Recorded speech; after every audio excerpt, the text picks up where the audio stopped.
جو میں اسلام آباد تو زیادہ بہت ترقی یافتہ علاقہ ہے، یہاں بڑے بڑے لوگ رہتے ہیں۔ لاہور اور کراچی سے بھی بلوچستان 500 سال پیچھے ہے۔ میں یورپ کی مثال نہیں دوں گا، میں امریکہ اور نیو یارک اور لندن کی مثال نہیں دوں گا، میں تو لاہور اور کراچی کی مثال دوں گا، شاید اس سے 500 سال اہل بلوچستان کی زمین پیچھے ہے۔ سب سے زیادہ جہالت بلوچستان میں ہے، سب سے زیادہ غربت بلوچستان میں ہے۔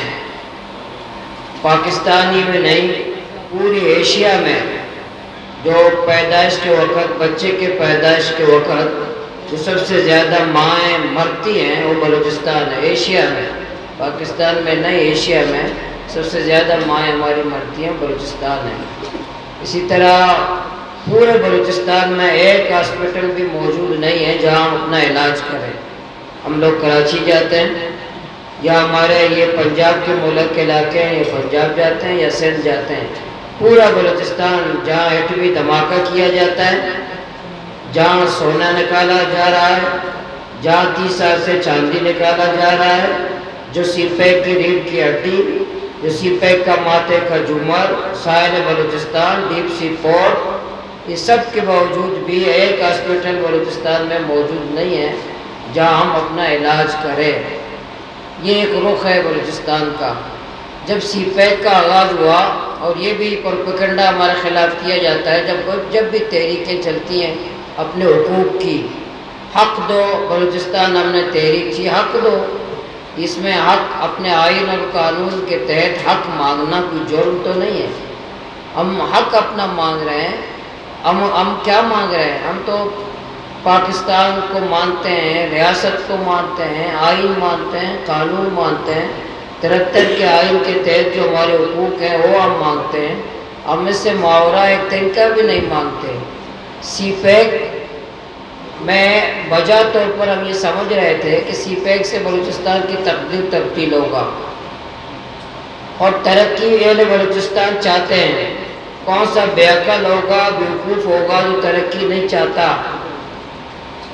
کوئی کہے کہ میں بلوچستان کو صاف پانی دوں گا اور ہم کہیں کہ ہمیں صاف پانی نہیں چاہیے، وہ بڑا بیوقوف ہوگا، بڑا بے عقل ہوگا جو ترقی نہیں چاہتا ہوگا۔ اہل بلوچستان ترقی چاہتے ہیں۔ اہل بلوچستان سی پیک کے مخالف نہیں ہیں، اہل بلوچستان چائنا کے مخالف نہیں ہیں، لیکن اہل بلوچستان ہم یہ چاہتے ہیں کہ سی پیک کہاں پر موجود ہے۔ سی پیک کا کوئی ایک پروجیکٹ تو بتائے ہمیں، ایک پروجیکٹ تو سی پیک کا بتایا، یا اسلام آباد سے لے کر کراچی تک موٹر وے سی پیک کے مد میں بن رہا ہے، اور بلوچستان کہتے ہیں ریڑھ کی ہڈی ہے، 1 کلومیٹر موٹر وے بلوچستان میں موجود نہیں ہے۔ پورے بلوچستان میں تو 47 کلومیٹر رقبے پر مشتمل ہے، 1 کلومیٹر موٹر وے موجود نہیں ہے بلوچستان میں۔ 1 کلومیٹر۔ اسلام آباد سے کراچی کتنا کلومیٹر ہے یہ آپ خود صحیح بتا سکتے ہیں۔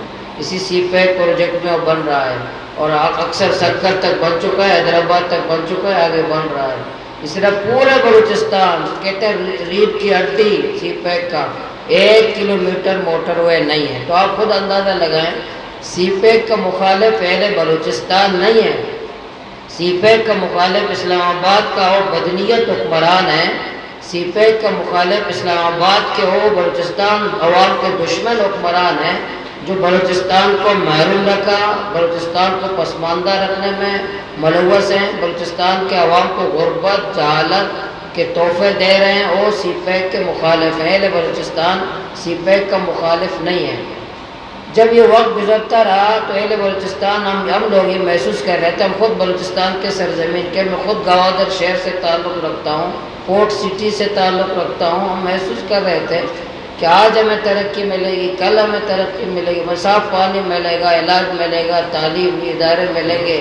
آج میں ہم دیکھ رہے تھے کہ ہماری تذلیل ہو رہی ہے۔ ہم یہ کہہ رہے ہیں کہ بھی ہمارے مطالبات یہ، میں چند نکات میں آپ کے سامنے پیش کرتا ہوں۔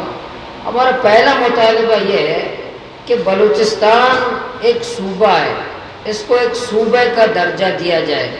آپ یقین مانیں آج بلوچستان کو ایک کالونی کی طرح ٹریٹ کیا جا رہا ہے کہ ایک کالونی ہے، صوبہ نہیں ہے، ایک کالونی ہے۔ اور اس کو کالونین کی طرح اور اس کے وہاں کے شہریوں کو جیسے کالونین ایک شہری ہوتے ہیں، لوگ ہوتے ہیں آباد کار، اس کی طرح اس کو ٹریٹ کیا جاتا ہے۔ دوسرا ہمارا مطالبہ یہ ہے کہ اہل بلوچستان کا ہمیں تیسرے درجے کا شہری نہ سمجھا جائے، ہمیں تیسرے درجے کا شہری سمجھا جاتا ہے، ہمیں غلام سمجھا جاتا ہے۔ اسی وجہ سے چیک پوسٹوں پر ہماری ماؤں اور بہنوں کو روزانہ گالیاں پڑتی ہیں، روزانہ ہماری ماں کو مین چوکوں پر چیک پوسٹوں پر ہماری ماں کو گالی دیتے ہیں، ہماری بہن کو گالی دیتے ہیں۔ اگر ہم ہمیں پاکستانی سمجھتے ہیں کہ ہم خود کہتے ہیں، برملا کہتے ہیں، بھائی ہم پاکستانی ہیں، ہمارے جیب میں پاکستان کا شناختی کارڈ ہے، ہم پاسپورٹ ہمارے پاس ہے، ہم پاکستانی ہیں، تو چوکوں چوراہوں پر ہماری ماں کو کیوں آپ گالی دیتے ہیں، ہماری بہن کو کیوں آپ گالی دیتے ہیں؟ ہم کہتے ہیں بھئی ہمیں عزت دو۔ ہمیں لوگ یہاں وفاقی پارٹیاں ووٹ کو عزت دو کی بات کرتے ہیں، بلوچستان والے کہتے ہیں ہماری ماں کو عزت دو، ہماری بہن کو عزت دو، ہمارے بزرگ کو عزت دو، ہمارے ٹیچر کو عزت دو، ہمارے ڈاکٹر کو عزت دو۔ میری ماں کو چوکوں پہ گالی مت دو، چوکوں پہ میری بہن کو گالی مت دو، چیک پوسٹوں پر مجھے ذلیل مت کرو، تذلیل مت کرو۔ یہ ہمارے مطالبات ہیں۔ کیا یہ جرم ہے؟ ہم کہتے ہیں میں پاکستانی ہوں، میری ماں نے کیا کیا؟ آپ گھر میں بیٹھی ہوئی آپ کوئی چیک پوسٹ پر میری ماں کو میری بہن کو آپ گالی دیتے ہیں۔ کہتے ہیں ہمیں عزت دو، ہمیں احترام دو، ہمیں سینے سے لگاؤ، ہمارے سینوں پہ گولی مت اتارو، ہمیں سینے سے لگاؤ۔ ہمیں پیناڈول کی گولی کی ضرورت ہے، کلاشنکوف کی گولی کی ضرورت نہیں ہے، ہمیں چیک پوسٹوں کی ضرورت نہیں ہے، ہمیں تعلیمی اداروں کی ضرورت ہے، ہاسپٹل کی ضرورت ہے، فیکٹریوں کی ضرورت ہے، ہمیں خیرات نہیں چاہیے، ہمیں حق چاہیے۔ ہم سونا ہمارے سرزمین سے نکلتا ہے، چاندی ہمارے سرزمین سے، کوئلہ ہماری سرزمین سے، ساحل سمندر ہمارا ہے، ڈیپ سی پورٹ بلوچستان کا ہے، دنیا بھر کی دولتیں وہاں ہیں۔ ہمیں حق دو، خیرات ہمیں نہیں چاہیے، ٹافی ہمیں نہیں چاہیے۔ میرا سرزمین معدنیات سے مالا مال ہے، وہاں ہاسپٹل کیوں نہیں ہے، اچھا تعلیمی ادارہ کیوں نہیں ہے؟ آپ انٹرنیشنل اسٹینڈرڈ کا ڈیپ سی پورٹ تو بناتے ہیں، آپ انٹرنیشنل اسٹینڈرڈ کا انٹرنیشنل 9000 ایکڑ پر آپ ایئرپورٹ تو بنا رہے ہیں، لیکن آپ ایک یونیورسٹی انٹرنیشنل اسٹینڈرڈ کا نہیں بناتے، ایک ہاسپٹل نہیں بناتے، پانی مجھے پینے کے لیے نہیں دیتے، مجھے بجلی آپ نہیں دیتے، مجھے آپ علاج کی سہولتیں روزگار کے نہیں دیتے، مجھے آپ عزت نہیں دیتے، تو کیا اس کو ہم ترقی کہیں؟ تو اس لیے ہم نے حق دو بلوچستان تحریک شروع کی، ہم نے دھرنے دیے۔ وہاں ساحل بلوچستان ہے، وہاں 80% لوگوں کا روزگار ماہی گیری پر ہے، ہم ماہی گیری کرتے ہیں۔ میں خود ماہی گیر کا بیٹا ہوں، میں کوئی سردار نواب جاگیردار فیکٹری کا مالک نہیں ہوں، میں ماہی گیر کا بیٹا ہوں، ماہی گیری کرتا ہوں، ساحل سمندر میں ماہی گیری کرتے ہیں، میرے دادا ابو خود بھائی سب ہم ماہی گیری کرتے ہیں۔ ہم کہتے ہیں بھئی مجھے ماہی گیری کرنے دو، بڑے بڑے جہاز ٹرالر آتے ہیں باہر سے، وہ میرا پورا سمندری نسل کشی کر رہے ہیں، آپ ان کو لگام دو، میرے ساحل کو بچاؤ۔ وہاں منشیات دن کی روشنی میں ٹافی کی طرح منشیات بکتا ہے بلوچستان میں، ٹافی کی طرح۔ ہم کہتے ہیں منشیات کے اڈے ختم کرو، میرے نوجوان متاثر ہے وہ ختم کرو۔ تو اس کے بجائے کہ ان ڈاکوؤں کو، سمندری ڈاکوؤں کو لگام دیں، بجائے کہ وہ ڈرگز بیچتے ہیں دن کی روشنی میں بیچتے ہیں ان کو پکڑیں، بجائے کہ ان چیک پوسٹوں پہ تذلیل میری ہو رہی ہے ہمیں عزت دیں، ہمیں پانی دیں، بجلی دیں، اسپتال دیں، تعلیمی ادارے دیں، اس کے دینے کے بجائے ہمیں مارتے ہیں، ہمیں قید کرتے ہیں، ہمیں جیلوں میں ڈالتے ہیں۔ مجھے 4.5 مہینے ابھی وہاں قید گزار کر ابھی آیا ہوں یہاں اس لاہور اسلام آباد۔ ہمیں 16 FIR 14 FIR 15 FIR ہم پر ہیں۔ ہمارا جرم کیا ہے؟ ہم پانی مانگتے ہیں، بجلی، اپنا حق مانگتے ہیں، عزت مانگتے ہیں۔ اب بھی ہمارے وہاں گوادر کے میونسپل کمیٹی کے وائس چیئرمین ماجد جوہر اب بھی گوادر میں قید ہے، وہ گوادر میں بند ہے، منتخب نمائندہ ہے ہمارا، آج بھی گوادر میں، اور 1.5 مہینے سے وہ قید ہے۔ یہ ظلم ہے، جبر ہے، جو آج لاپتہ افراد نوجوان ہیں، جو ہر عید کے دن ہماری مائیں اپنے پیاروں کی تصویر اٹھائے پھرتی ہے کہ ہمارے بچے واپس دے دیں، ہمارے بچے واپس دے دیں۔ کوئٹہ پریس کلب کے سامنے 15 سال سے ان کے لواحقین بیٹھے ہوئے، 15 سال سے کوئی ایک دن بھی قضا نہیں ہوا، 15 سال سے کوئٹہ پریس کلب کے سامنے لاپتہ افراد کے لواحقین بیٹھے ہوئے، 15 سال تھوڑا عرصہ ہے، 15 سال اور لاپتہ افراد کے لواحقین کوئٹہ پریس کلب کے سامنے بیٹھے ہوئے ہیں، کوئی ان کی بات اور فریاد ان کے لیے سننے والا نہیں ہے۔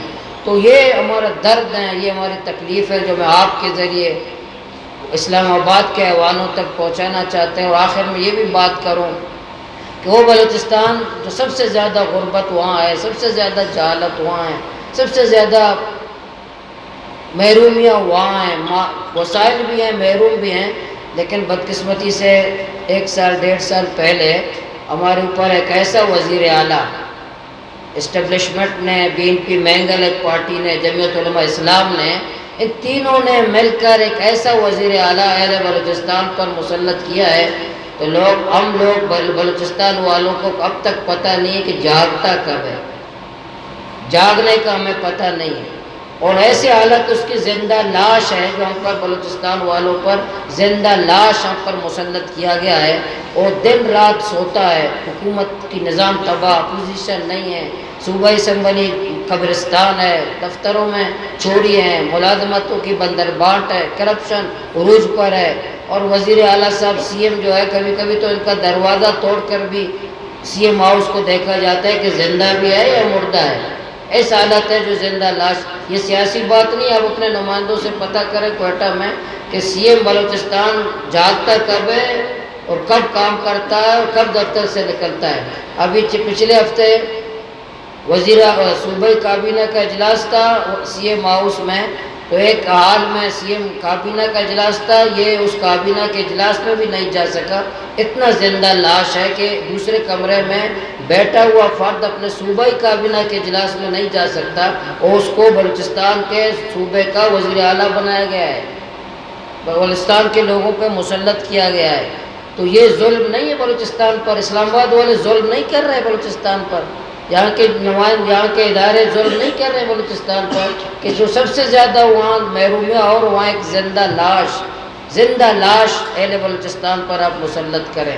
یہ ہمارے مطالبات ہیں، یہ ہمارے درد ہیں جو آج بلوچستان کے لوگ احتجاج کریں، ہماری مائیں، ہماری بہنیں، ہمارے بچے، ہمارے بوڑھے آج سڑکوں پر احتجاج کر رہے ہیں۔ ہم پرامن لوگ ہیں، ہم جمہوری لوگ ہیں، ہم جمہوری انداز میں جدوجہد کرتے ہیں، ہم آئین کو مانتے ہیں، ہم قانون کو مانتے ہیں، ہم CPEC کے مخالف نہیں ہیں، ہم چائنا کے مخالف نہیں ہیں، ہم ترقی چاہتے ہیں، ہم پانی چاہتے ہیں، ہم بجلی چاہتے ہیں، ہم ڈاکٹر چاہتے ہیں، ہم ٹیچر چاہتے ہیں، اچھے اسپتال چاہتے ہیں، اچھا تعلیم ادارے چاہتے ہیں۔ اگر کوئی بتائے، کوئی ذی شعور بتائے کیا یہ جرم ہے جو اہل بلوچستان والے کر رہے ہیں، یہ ہمارے مطالبات ہیں جو آپ کے ذریعے ہم اسلام آباد کے ایوانوں تک پہنچانا چاہتے ہیں۔ میرا سوال ہے کہ آپ کے جو نمائندے ہیں، لوگ جن کو ووٹ دیتے ہیں، تو وہ جوابدہ نہیں؟ دیکھیں بلوچستان میں پورے ملک کا مسئلہ ہے کہ الیکشن کیسے ہوتے ہیں، تو بلوچستان میں تو کچھ زیادہ ہی ہے، وہاں لوگ خان محمد کو ووٹ دیتے ہیں، جان محمد جیتتا ہے، اور وہاں پچھلا جو نادرہ رپورٹ ہے 2018 میں کوئٹہ NI کا میں بتاؤں، نادرہ کی رپورٹ ہے کہ اس ہاتھ سے انگلی کے نشان سے اتنے ٹپے مارے گئے، لوگ تھک گئے، پھر پاؤں کے انگوٹی سے نشان لگائے گئے ہیں، پاؤں کے۔ یہ حال ہے الیکشن کا، یہ نمائندے نہیں ہیں قوم کے، یہ چیئرمین سینٹ ہو یا باقی ہوں، یہ قوم کے نمائندے نہیں ہیں، یہ اپنے پیٹ کے نمائندے ہیں، یہی بدترین بلوچستان کے اوپر ظلم کے ذمہ دار ہیں، سب سے کیے ہیں۔ جتنے ادارے ہیں ریاست کے ستون ہیں، ریاست کے بنیادی مراکز ہیں جن سے ریاست چلتا ہے، یہ سب سے میرے مطالبات ہیں۔ اگر وہ ریاست کو مستحکم کرنا چاہتے ہیں، استحکام دینا چاہتے ہیں، تو اور شہریوں کو ان کو حقوق دینے ہوں گے۔ آپ ابھی سر گفتار تھے جس ایگریمنٹ کے تحت آپ باہر رہے ہیں کہ اندر آپ کا کوئی ایگریمنٹ ہوا ہے بلوچستان کو اسپیشلی اسٹیبلشمنٹ کے ہاتھوں نہیں ہے، اس کی حکومت جس انداز میں آپ نے چیئرمین سینٹ کی بات کی ہے، اس میں باقی دیگر جو آپ نے حقوقی سسٹم کی بات کی ہے اور بات کی ہے، اس نظام کی تبدیلی کا کیا آپ کے پاس کوئی طریقہ ہے، یہ کیسے تبدیلی کی ہے؟ دیکھیں جو پنجاب کے بہت سارے لوگ جو ایگریمنٹ کر کے باہر آئے، 2 دن بعد باہر آئے، 4 مہینے بعد کوئی باہر نہیں آیا، 2 مہینے بعد یا 2 گھنٹے بعد جو آتے ہیں ایگریمنٹ جو کرتے ہیں 2 دن بعد آتے ہیں، پھر ان کا آپ خود بتاتے ہیں ان کا سافٹ ویئر اپڈیٹ ہوتا ہے۔ مجھے 4.5 مہینے لگے ہیں ان لوگوں کا، میں نے سافٹ ویئر اپڈیٹ کیا جنہوں نے مجھے جیل میں ڈالا تھا، ان کا اس لیے سافٹ ویئر میں اپڈیٹ کر کے میں باہر نکلا ہوں۔ میرا سافٹ ویئر یا کوئی اب ورنہ میں 2 دن بھی باہر نکل سکتا تھا، 1 دن بعد بھی جیل سے نکل سکتا تھا۔ ملک کے حالات کی تبدیل کا ہوا ہے، قانون و آئین پہ عمل کریں، لوگوں کو عزت دیں، لوگوں کا احترام کریں، آئین پہ عمل کریں، آئین پاکستان میں جو حقوق میرے شہریوں کے لیے ان پہ عمل کریں، پاکستان بہتر ہوگا۔ ورنہ ایک ٹولہ جیسے بھی بحث ہو رہا ہے سینٹ کے، ایک ابھی بل کا میڈیا میں چل رہا ہے سینٹ کے مراعات کا، پورا مراعات سیکریٹر لوگوں کو پورا مراعات 6 12 ملازمین کا بل پیش ہوا ہے۔ مہنگائی بدترین ہے، لوگ مر رہے ہیں، لوگ خودکشی کر رہے ہیں، لیکن بل پیش کر رہے ہیں کہ مجھے اتنا گارڈ دیا جائے، اتنا ملازم دیا جائے، میری اتنا ٹی اے بڑھا جائے، اتنا مجھے گاڑیاں دی جائے۔ شرم کی بات نہیں ہے ایوانوں میں بیٹھے ہوئے لوگوں کے لیے۔ مولانا آپ کے جو وزیر اعظم بلوچستان کے ساتھ معاہدہ ہوا تھا، لیکن نکی کا ابا اس میں رکاوٹ بنا تھا، وجہ کیا تھی؟ پتہ نہیں نکے کا ابا تھا یا نکا خود تھا، بلا جو نائل جو سی ایم ہم پہ مسلط کیا گیا ہے، کہ جو ریاستی ادارے سب ذمہ دار ہیں، وہاں کی سیاسی پارٹیاں بھی ذمہ دار ہیں، اسی لیے ذمہ دار ہیں کہ وہ سمجھتے ہیں کہ ہم جو عوام ووٹ نہیں دیتے، ہم ان سہاروں کے اڈا قدم کی بنیاد پر لاتے ہیں۔ میرے خیال میں سیاسی جماعتیں بھی ذمہ دار ہیں، سردار نواب وہاں کے بھی ذمہ دار ہیں، نکے کے ابا بھی ذمہ دار ہیں۔